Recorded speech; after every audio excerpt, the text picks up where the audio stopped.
friends, welcome back to my channel. I hope you're doing really well. So today's video is really exciting because I got invited to go behind the scenes at the Warner Bros. Studio Tour in London, the making of Harry Potter, to look into the magic of engineering. As you guys know, this is definitely not my first visit, but it is my first time that I've delved into how things actually work and what helps to make the experience feel so magical. And I'll be talking to an amazing technical engineer called Chelsea, experiencing what a day in the life of an engineer working at the Warner Bros. Studio Tour is like.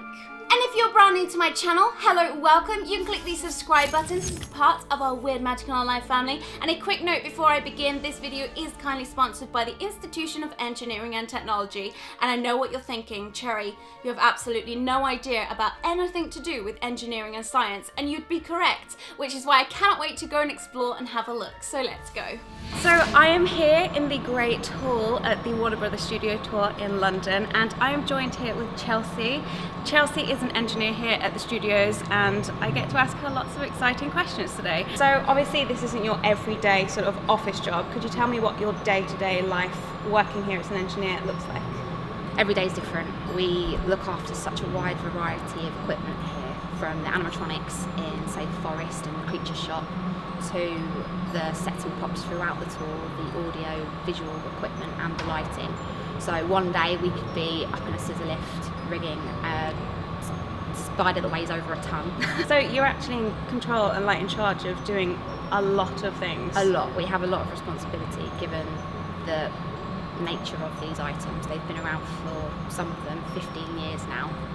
They need maintenance, yeah, they need looking after, and that's what we do. If you press the start button, this will lower and then you'll get the flames, and then you can change it from blue to red.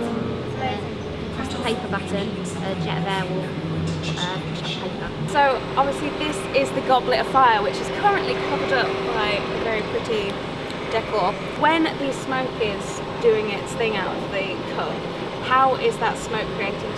So inside the actual casing is essentially just an airline and a smoke machine.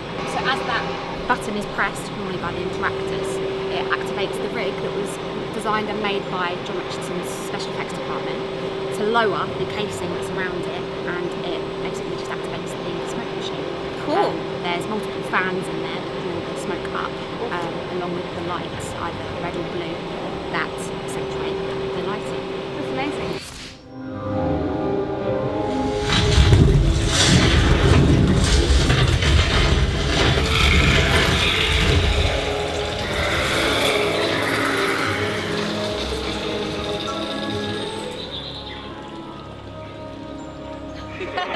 So basically we have several glaciated smoke machines underneath the bed of the forest, and that's what produces this smoke as visitors make their way around into this area.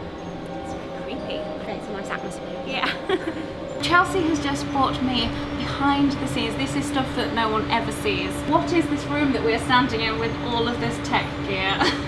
This is one of our comms rooms. And what's a comms room? It's basically the hub of the tour. So it's the heart of the tour of how everything works here. Yeah, there's so much equipment in here, but all of it is necessary for what the tour requires for its operation. So we've got things like the media players that contain all of the audio and visual So all of the videos around the tour. Yep, all of the videos that you watch. We've got the brain of the tour. That's it there. There are 5 of these, and they are linked by masses and masses of cable. There is a lot of cables in here. There's cables everywhere, and they're all colour coordinated. Very neat. From each brain, a trigger or a command is sent to the next one, and they sort of daisy chain together, so that as you walk through, you get a fluid motion. So everything talks to each other. Everything talks to each other. That's amazing. Yeah. That's so cool. It's really cool seeing Cool. sort of like the heart of the tour, which I've never seen before. I don't think I'll ever see again, but very cool. I'm not going to touch anything, so we'll leave it there. One of the best things about working here is when, having worked here for such a long time now, this just seems like this is every day for us. But we get so many visitors walking through every day that haven't been here before. This is their first time, and the expressions on their faces when they see certain things. When they experience the magic for the first time. Yeah, when they experience bowing at them or walking into the model room. their faces light up, and sometimes we take it for granted. So, being an engineer here working at the Harry Potter studio tour in London, what inspired you to get into engineering in the first place? So, being brought up in Watford and living 10 minutes away from the studios, it was somewhere that I always wanted to work. And when Warner Bros. Studio Tour announced that they were opening this attraction, I thought that it would be a great place to work.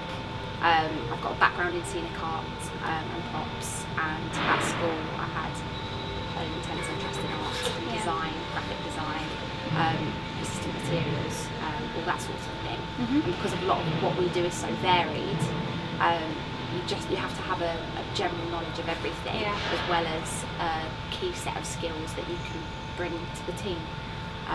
So I think, and growing up with the generation of Harry Potter books where they were coming out. So your love for Harry Potter brought you into engineering? It did, yeah. That's amazing. Yeah, and I now work at its home, so. That's awesome. I'm very, very jealous.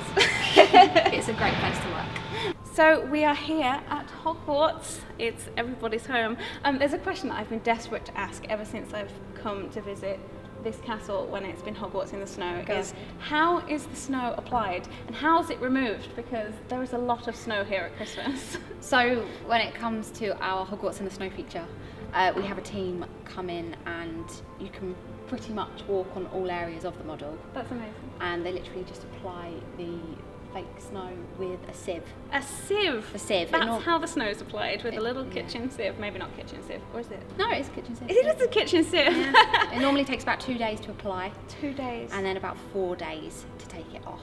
And it's taken off with a vacuum cleaner. With a vacuum cleaner. Very technical, but that's so cool. I've always wanted to know. Yeah. So that is my time here at the Warner Bros. Studio Tour in London. Thank you so much, Chelsea, for showing me lots of things that I just wouldn't have known about the studios. Quick question before we go. Yeah. Is there any tips that you have for any budding engineers that we have watching? I think just keep at it. If you've got a passion for it, you can do other things than fix cars and bits and pieces like that.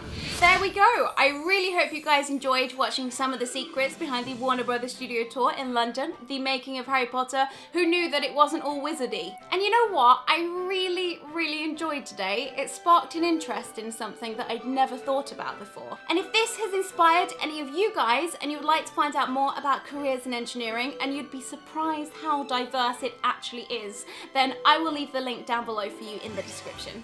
Thank you all so much for watching. I really hope you enjoyed this video and I will see you next time. Bye!